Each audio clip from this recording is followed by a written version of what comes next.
Hi friends, అందరూ ఎలా ఉన్నారు? ఫ్రెండ్స్, ఎప్పటిలాగే ఈ వీడియోలో కూడా టాప్ ఇంట్రెస్టింగ్ అండ్ ఫ్యాక్ట్స్ తెలుసుకుందాం. ఫ్రెండ్స్, ఎప్పటిలాగే ఈ వీడియోలో నేను మిమ్మల్ని క్వశ్చన్ అడుగుతున్నా. దీనికి ఆన్సర్ తెలిస్తే కింద కామెంట్ సెక్షన్ లో తెలియజేయండి. తెలంగాణ రాష్ట్రంలో అత్యధికంగా పాలను ఉత్పత్తి చేస్తున్న జిల్లా ఏది? ఆప్షన్ ఏ సిరిసిల్ల జిల్లా, ఆప్షన్ బి జనగాం జిల్లా. దీనికి ఆన్సర్ తెలిస్తే కింద కామెంట్ సెక్షన్ లో తెలియజేయండి. అలాగే నన్ను సపోర్ట్ చేయాలనుకున్న వాళ్ళు ఛానల్ కి సబ్స్క్రైబ్ అవ్వండి, వీడియోకి లైక్ చేయండి. ఇంకేమాత్రం ఆలస్యం చేయకుండా లెట్స్ బిగిన్ అవర్ ఎపిసోడ్.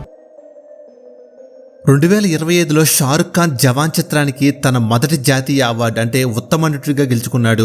32 సంవత్సరాల కెరియర్లో అతను మొదటిసారిగా ఈ గౌరవాన్ని అందుకున్నాడు. అదే సమయంలో అతను వీర్ జార్, స్వదేశ్ మరియు చక్ దే ఇండియా వంటి అనేక మైలురాయి చిత్రాలను అందించాడు. టీవీల్లో ట్రంప్ కనిపించిన ప్రతి చోట కూడా టారిఫ్ అనే మాట వినిపిస్తుంది.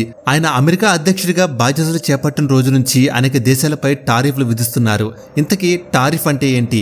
ఇది ఎలా మొదలైంది? దీన్ని ఎందుకు విధిస్తారో ఇప్పుడు తెలుసుకుందాం. ఇతర దేశాల నుంచి దిగుమతి చేసుకునే వస్తువులపై విధించే సుంకాన్నే టారిఫ్ అని అంటారు. దీన్నే ఇంపోర్ట్ డ్యూటీ అని కూడా అంటారు. ఉదాహరణకు, మన దేశం నుంచి ఏవైనా వస్తువులు అమెరికాకు ఎక్స్పోర్ట్ అయినప్పుడు ఆ దేశంలో వాటిపై ట్యాక్స్ విధిస్తారు. అదే టారిఫ్. ఇందులో 2 రకాలు ఉంటాయి. మొదటిది, ప్రతి యూనిట్పై ఒక నిర్దిష్ట పన్ను విధిస్తారు. అంటే ప్రతి ఒక్క రిఫ్రిజిరేటర్ పై $10 చొప్పున పన్ను అన్నమాట. రెండోది ఆండ్వోలోరెమ్, అంటే వస్తువు విలువలో కొంత శాతం పన్నుగా ఉంటుంది. అంటే రిఫ్రిజిరేటర్ ధర $100 ఉన్నట్లయితే అందులో 15% సుంకంగా విధించారు అనుకుంటే $15 పన్నుగా ఉంటుంది.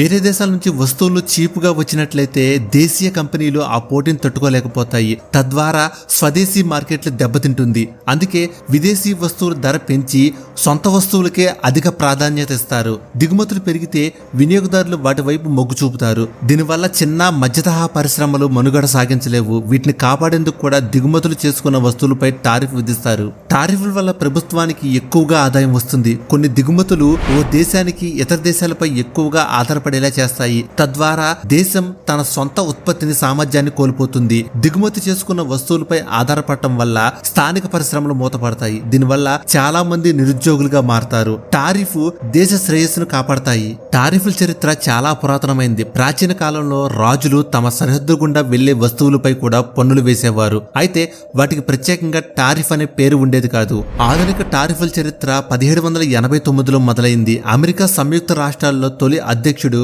జార్జ్ వాషింగ్టన్ దీన్ని స్టార్ట్ చేశారు. ది టారిఫ్ యాక్ట్ ఆఫ్ 1789 పై సంతకం చేయడంతో టారిఫ్లు ప్రారంభమయ్యాయి. అయితే అప్పట్లో చాలా దేశాలు నేరుగా వర్తకం చేయడం కంటే ఎక్కువగా భూములు ఆక్రమించుకోవడానికి ఎక్కువగా ఆసక్తి చూపేవి. ఆక్రమించిన చిన్న భూభాగంపై అధిక టారిఫ్లు విధించి ఇతర దేశాలతో వర్తకం చేయకుండా అడ్డుకునేవి. అయితే 20వ శతాబ్దం ముగిసే నాటికి స్వేచ్ఛ వాణిజ్యం మొదలైంది. దేశాలు ఇతర దేశాల వస్తువులను మరింత స్వేచ్ఛగా అనుమతించడం ప్రారంభించాయి. ప్రపంచంలో 4 లక్షల కంటే ఎక్కువ రకాల పువ్వులు ఉన్నాయి మరియు ప్రతి పువ్వు దాని స్వంత ప్రత్యేకతతో ప్రకృతి యొక్క విలువైన అద్భుతం. కొన్ని పరాగ సంపర్కాలను ఆకర్షిస్తాయి, కొన్ని క్లిష్ట పరిస్థితుల్లో వికసిస్తాయి మరియు మరికొన్ని భూమి వాటి అందంతో అలంకరిస్తాయి. బలవంతంగా మొదలైన మ్యాగీ కంపెనీ నేడు కోట్ల రూపాయలు సంపాదిస్తుంది. స్విట్జర్లాండ్ లో నివసించిన జూలియస్ మ్యాగీ 1872లో మ్యాగీ అనే కంపెనీని ప్రారంభించాడు. ఇది స్విట్జర్లాండ్ లో పారిశ్రామిక విప్లవం జరిగిన సంవత్సరం మరియు మహిళలు కర్మాగారాల్లో పనిచేసిన తర్వాత ఇంటికి వెళ్లి తక్కువ సమయంలోనే ఆహారం వండుకోవాల్సి వచ్చేది. ఈ సమస్యను పరిష్కరించడానికి మ్యాగీ ప్రారంభించబడింది. 1947లో నెస్లే మ్యాగీని కొనుగోలు చేసి భారత్లోకి తీసుకువచ్చింది. భారతదేశ ప్రజలు దీన్ని కూడా చాలా ఇష్టపడ్డారు. నేడు మ్యాగీ ప్రతి సంవత్సరం కూడా 1000 కోట్లకు పైగా లాభాలు సంపాదిస్తుంది. విమానాలు తరచుగా వర్షం మరియు తుఫాన్ల పైన ఎగురుతాయి.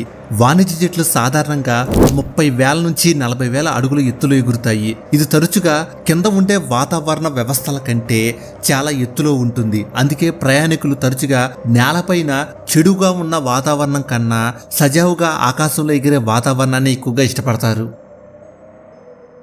మానవ కార్యకలాపాల వల్ల వాతావరణంలో ఎన్నో మార్పులు సంభవిస్తున్నాయి. ఇప్పటికే ప్లాస్టిక్ వాడకం వల్ల ఓజోన్ పొర దెబ్బతినడం, వాతావరణంలో భయంకరమైన మార్పులు రావడం, సునామీలు, భూకంపాలు మనం చూస్తూనే ఉన్నాం. అయితే తాజాగా మరొక విషయం అందరినీ భయభ్రాంతులకు గురిచేస్తుంది. ఇది చూస్తూ ఉంటే ఏదో ఊహించింది జరగబోతుందని శాస్త్రవేత్తలు కూడా ఆశ్చర్యపోతున్నారు. అసలు విషయం ఏంటంటే భూమి చాలా వేగంగా తిరుగుతుందంట.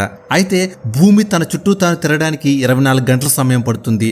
అలా 24 గంటల సమయాన్ని ఒక రోజుగా లెక్కిస్తారు. ప్రస్తుతం భూమి ఇప్పుడున్న వేగం కంటే మరింత వేగంగా తిరుగుతుందని తెలియజేస్తున్నారు. భూమి ఇలా ఫాస్ట్ గా తిరగడం వల్ల ఒక రోజులో కొంత వ్యవధి తగ్గుతుంది. మరి ఇలా భూమి వేగంగా తిరిగితే మానవాళికి ఏదైనా ముప్పు ఉందా? శాస్త్రవేత్తలు ఎందుకు ఆందోళన పడుతున్నారు అనేది ఇప్పుడు చూద్దాం. శాస్త్రవేత్తలు ఎప్పుడు ఏదో ఒక విషయం మీద ప్రయోగం చేస్తూనే ఉంటారు. అందులో భాగంగా తాజాగా భూమిపై చేసిన ఓ పరిశోధనలో షాకింగ్ విషయం తెలిసింది. అదేంటంటే భూమి చాలా వేగంగా తిరగడం వల్ల రోజులో కొంత టైం కొంత కోతకు గురవుతుందని తెలియజేశారు. అయితే దీనివల్ల రోజులో సమయం తగ్గుతుంది. ఒక రోజులో 1.3 నుంచి 1.5 మిల్లీ సెకండ్లు తగ్గుతుందంట. ఈ తక్కువ సమయం మన రోజువారీ పనులు ఎలాంటి ఆటంకం కలిగించకపోయినా సైంటిస్టులు మాత్రం పరిణామంపై ఆందోళన వ్యక్తం చేస్తున్నారు. ఎందుకంటే ఇది ఇలాగే కొనసాగితే ముందు ముందు అనర్థాలు తప్పవని అంటున్నారు. ఇంతకుముందు జూలై నెలలో 9:22 ఈ 2 రోజుల్లోనే కొన్ని మిల్లీ సెకండ్లు తగ్గాయి. ఆగస్టు 5న కూడా మరొకసారి 1.25 మిల్లీ సెకండ్లు తగ్గాయి. అయితే భూమి ఇంత ఫాస్ట్ గా తిరిగితే అటామిక్ క్లాక్ సోలార్ టైం మధ్య కూడా తేడా ఏర్పడుతుందని శాస్త్రవేత్తలు చెప్తున్నారు. అయితే భూమి వేగంగా తిరగడం గురించి జాతీయంగా ఒక చర్చ నడుస్తుంది. 2035 నాటికి నెగిటివ్ లీప్ సెకండ్ ని తీసివేయాలని చర్చించుకుంటున్నారు. కానీ ఇలా తీసివేస్తే కొత్త సమస్యలు కూడా తలెత్తుతాయని సైంటిస్టులు చెప్తున్నారు. గతంలో అంటే 1972 సంవత్సరం 27 పాజిటివ్ లీప్ సెకండ్ని యాడ్ చేశారు. దీనివల్ల అప్పట్లో ఎన్నో ఇబ్బందులు తలెత్తాయి. భూమి వేగం పెంచడానికి కారణం ఏంటంటే చంద్రుడు భూమధ్య రేఖకు దూరంగా ఉన్నప్పుడు చంద్రుడి గురుత్వాకర్షణ ప్రభావం భూమిపై తక్కువగా ఉంటుంది. దీనివల్ల ఫాస్ట్ గా తిరుగుతుందని తెలుస్తుంది. అలా జూలై 9, 22 తేదీల్లో కూడా ఇలాగే జరిగింది. తాజాగా ఆగస్టు 5ను కూడా ఇలాగే జరిగిందని శాస్త్రవేత్తలు చెప్తున్నారు. ముఖ్యంగా ఆగస్టు 5న అనగా 1.66 సెకండ్ల సమయం తగ్గిందని సమాచారం. ఒక బ్రిటిష్ వ్యక్తి తను పోగొట్టుకున్న నోకియా 3310ను 20 సంవత్సరాల తర్వాత కనుక్కున్నాడు. దానిలో ఇంకా 70% బ్యాటరీ మిగిలి ఉంది. దీన్ని చూసి ప్రజలు చాలా ఆశ్చర్యపోయారు. పోర్న్ కంటెంట్ చూడటం అనేది అలవాటు. చాలా వరకు ఆల్కహాల్ వినియోగంతో పోల్చి చూడొచ్చు. ఇది అందరికీ చెడ్డది కాదు, కానీ కొన్ని ప్రమాదాల కారకాలకు దారితీస్తుంది. అశ్లీలతపై పూర్తిగా ఆధారపడే వ్యక్తులు అత్యాచారం లేదా లైంగిక హింస వంటి నేరాలకు ప్రేరేపిస్తుంది. లైంగిక హింస దూకుడు స్వభావం పెంపొందిస్తుంది. ఒక నివేదిక ప్రకారం అశ్లీల చిత్రాలకు బానిసలైన వ్యక్తులు ఎవరంటే తమ జీవితంలో ఆర్థిక ఉపాధి సంబంధిత సమస్యలు ఎక్కువగా ఉన్నవారని తెలిసింది. పోర్న్ కంటెంట్ మనిషి శరీరంలో డోపమైన్ విడుదల ప్రాక్టికల్ కాని రీతిలో ప్రేరేపిస్తుంది. ఇది ఒక వ్యక్తి నిరాశావాదిగా చేస్తున్నట్లు గుర్తించారు. శృంగార కంటెంట్ అశ్లీల ఆలోచనలు మరియు లైంగిక జీవితంలో అవాస్తవ ఆలోచనలను అంచనాలను పెంపొందిస్తుంది. ఇది మహిళల పట్ల పురుషుల వైఖరిని మరింత ప్రతికూలంగా మరియు మోసపూరితంగా చేస్తుంది. అశ్లీలత ఒక ఓపెన్ మైండ్ బిహేవియర్ ను ప్రోత్సహిస్తుంది.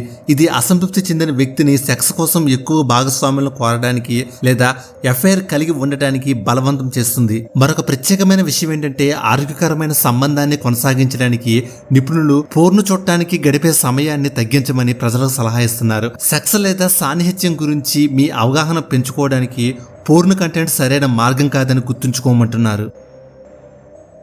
భారతదేశం ప్రతి సంవత్సరం దాదాపుగా 20,000 కోట్ల విలువైన ఊరగాయలు, అప్పడాలు మరియు సుగంధ ద్రవ్యాలను ఎగుమతి చేస్తుంది. కెనడా, యూకే మరియు యుఎస్ఏలో భారత ఊరగాయలకు అంత భారీ డిమాండ్ ఉంది. ఎలాన్ మస్క్ జీవితం 3 దేశాలతో ముడిపడి ఉంది. దక్షిణాఫ్రికా, కెనడా, అమెరికా. ఈ 3 దేశాల పౌరసత్వాలు అతనికి ఉన్నాయి. ఎలాన్ మస్క్ దక్షిణాఫ్రికాలో జన్మించారు. తండ్రిది దక్షిణాఫ్రికా, తల్లిది కెనడా. ఆమె మోడల్. ఆయన కెమికల్ ఇంజనీర్. ఎలాన్కు 8 ఏళ్ల వయసప్పుడే తల్లి తండ్రి విడిపోయారు. అంతటి కుటుంబ కలహాల్లోనూ తన జీవిత నావను జాగ్రత్తగా నడుపుకుంటూ వచ్చి నేడు అమెరికాను పాలిస్తున్న ఆ దేశ అధ్యక్షుడికి చేదోడు అయ్యేంతగా ఎదిగారు. ఎలాన్ ఆయన జీవితంలో ప్రతి దశ కీర్తి కిరీటాన్ని అందించింది. ఎలాన్ మస్క్ చిన్నప్పటి నుంచి సైన్స్ ఫిక్షన్ అంటే చాలా ఇష్టం. ఆయనకు 12 ఏళ్ల వయసులోనే బ్లాస్టర్ అనే వీడియో గేమ్ ను సొంతంగా కనిపెట్టి ఆ గేమ్ సాఫ్ట్వేర్ ను ఒక పత్రికకు $500 అమ్మేశారు. అదే అతడి మొదటి బిజినెస్. ప్రాణాంతక హైడ్రోజన్ బాంబులను మోసుకెళ్లే గ్రహాంతర రవాణా నౌక, అంతరిక్ష పైలట్, ధ్వంసం చేసే ఆట బ్లాస్టర్. కాలేజీలో ఎలాన్ మస్క్ కు ఇష్టమైన సబ్జెక్టులు ఫిజిక్స్, ఎకనామిక్స్. స్టాన్ఫర్డ్, పెన్సిల్వేనియా యూనివర్సిటీలో చదివారు. కష్టపడి పనిచేసి తన కాలేజీ ఫీజులు తానే కట్టుకునేవాడు. ఎన్ని పార్ట్ టైం ఉద్యోగాలు చేసినా సరే ఫీజులు కట్టినా కాలేజీ చదువు పూర్తయ్యే నాటికి $1,00,000 అప్పు మిగిలి ఉంది. అది తీర్చడానికి గంటకు $18 వేతనంతో కలపకొసే మిల్లులో క్లీనర్ పనులతో సహా అనేక పనులు ఎలాన్ మస్క్ చేశారు. ఎలాన్ మస్క్ కు 24 ఏళ్ల వయసులో తన తొలి కంపెనీ జిప్2ని ప్రారంభించారు. వార్తాపత్రికలకు ఆన్లైన్ సిటీ గైడ్ సాఫ్ట్వేర్ ను సమకూరుస్తుంది జిప్2. తర్వాత 4 ఏళ్లకు 1999లో కంపాక్ కంపెనీకి జిప్2ను $307 మిలియన్ కొనేసింది. ఎలాన్ తన ఇంకో కంపెనీని ఎక్స్కామ్ను 2000 సంవత్సరంలో కంఫానిటీ అనే సాఫ్ట్వేర్ ను కంపెనీలో విలీనం చేశారు. తర్వాత ఏడాదికే అది పేపాల్ అనే ఆన్లైన్ పేమెంట్ ప్లాట్ఫామ్ గా అవతరించింది. పేపాల్ ను 2002లో ఈబే $1.5 బిలియన్ కొనుక్కుంది. అదే ఏడాది ఎలాన్ హ్యోమనౌకల తయారీ సంస్థ స్పేస్ ఎక్స్ ను స్థాపించారు. అంతరిక్ష రవాణా సేవలను కూడా ఆ కంపెనీ అందిస్తుంది. అంతరిక్ష యాన వ్యయాన్ని తగ్గించడం, ఏదో ఒక నాటికి అంగారక గ్రహంపై భూగోళ వాసుల కాలనీని ఏర్పాటు చేయడమే స్పేస్ ఎక్స్ యొక్క లక్ష్యం. ప్రఖ్యాతిగాంచిన Tesla, OpenAI, the boring company, X corporation, third కంపెనీలు కూడా ఒంటి చేత్తో ఎలాన్ మస్క్ నెలకొల్పినవే. ఎలాన్ మస్క్ దగ్గర ఇంత డబ్బుంది అంత డబ్బుంది అని చెప్పడం కంటే అత్యంత తేలికైన మార్గం అతన్ని ఒక్క మాటలో చెప్పాలంటే ప్రపంచ కుబేరుడు అని అనేయటమే. 2025 ఏప్రిల్ మొదటి వారం నాటికి అతడి గరిష్ట సంపాదన సుమారుగా $433 బిలియన్. ఇంకో $567 బిలియన్ పోగేయగలిగితే ప్రపంచంలోనే మొట్టమొదటి బిలియనీర్ అవుతాడు. 2008 నాటి ఐరన్ మ్యాన్ సినిమాలో టోనీ స్టార్క్ పాత్రలకు ఎలాన్ మస్క్ ఇన్స్పిరేషన్. ఆ తర్వాత 2010లో వచ్చిన ఐరన్ మ్యాన్ 2లో ఎలాన్ మస్క్ చిన్న పాత్ర కూడా వేశారు. ఎలాన్ మస్క్ దగ్గర ఎంత డబ్బుందో అంతే విధంగా సెన్స్ ఆఫ్ హ్యూమర్ కూడా ఉంది. విమర్శల్ని చాలా తేలిగ్గా తీసుకుంటారు. తాను అనుకుంటే ఏదన్నా జరిగి తీరాల్సిందే అనే నైజం కూడా ఆయనలో ఉంది. ఇందుకు చిన్న ఉదాహరణ, కాలిఫోర్నియాలోని అలామిడా కౌంటీలో ఆయనకు ఫ్యాక్టరీ ఉంది. కరోనా లాక్డౌన్ వల్ల అది ఆగిపోయింది. ఇంకెంతకాలం ఈ లాక్డౌన్ అని లాక్డౌన్ పూర్తి కాకుండానే ఫ్యాక్టరీని తెరవబోయారు ఎలాన్ మస్క్. దీనికి కౌంటీ అధికారులు నో చెప్పారు. మీరు ఇలా అడ్డుకుంటే ఫ్యాక్టరీని కాలిఫోర్నియా నుంచి వేరే చోటికి మార్చేస్తా అని ఎలాన్ మస్క్ కూడా బెదిరించారు. 2025 క్యాలెండర్ అచ్చం 1941ని పోలి ఉంది. ఆ సంవత్సరంలో ప్రపంచవ్యాప్తంగా అనేక ఉపద్రవాలు సంభవించాయి. కొన్ని లక్షల మంది వివిధ ప్రమాదాల్లో మరణించారు. రెండో ప్రపంచ యుద్ధం చోటు చేసుకుంది. ఇక ఈ ఏడాదిలో కూడా చాలా మంది యుద్ధాల కారణంగా చనిపోతున్నారు. మన దేశంలోనూ చాలా మంది చాలా ప్రమాదాల్లో చనిపోయారు. ఇంకా ఈ ఏడాదిలో కొన్ని నెలలు మిగిలి ఉంది. ఇంకా ఎన్ని ప్రమాదాలు, ఎన్ని యుద్ధాలు సంభవిస్తాయో. సౌదీ అరేబియాలోని హైవే 10 ప్రపంచ రికార్డుని కలిగి ఉంది. ఎటువంటి మలుపులు లేని 256 కిలోమీటర్ల పొడవైన రోడ్డు అత్యంత పొడవైన సరళ రహదారిగా పరిగణించబడుతుంది.